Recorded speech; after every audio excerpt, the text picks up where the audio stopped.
अस्सलाम वालेकुम दोस्तों, आज मुझे बनाने थे वाइट चावल क्योंकि मैंने बनाए हैं घर पे मसर। तो वाइट चावल बनाने का तरीका मैं आपके साथ भी शेयर कर देती हूँ। ऐसा चावल जो कभी नहीं टूटेगा और बड़ा खिला खिला बन के तैयार होगा। तो चलिए जी स्टार्ट करते हैं रेसिपी को।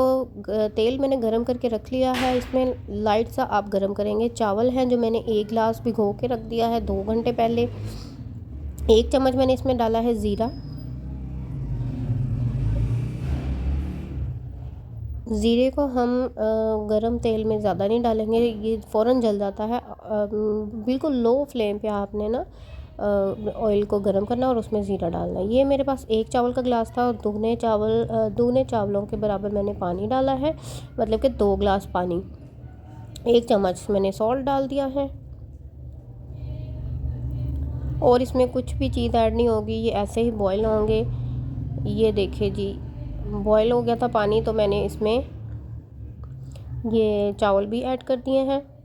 अब यहाँ पे टिप ये है कि हम इसको कवर नहीं करेंगे वरना चावल टूट जाता है। इस स्टेज पे आके जब हम इसको कवर करते हैं ना, जब ये बॉयल हो रहे होते हैं चावल, तो हम पानी खुश्क करने के लिए ना इसको ढक्कन लगा देते हैं। तो यही हमारी गलती है कि जिसकी वजह से चावल ज़्यादा गल जाते हैं या फिर टूट जाते हैं।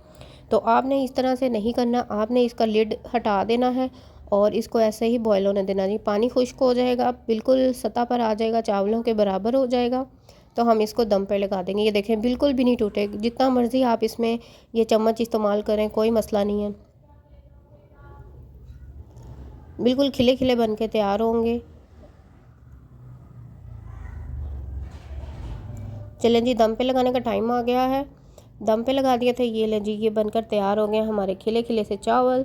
तो चलिए जी, रेसिपी ख़त्म हो गई है, लेकिन आप सबके लिए है एक छोटा सा काम। आपने चैनल को सब्सक्राइब कर देना है, बेल आइकन पर क्लिक कर देना है, शेयर कर दे, लाइक कर दे दोस्तों के साथ। तब तक के लिए अल्लाह हाफिज़।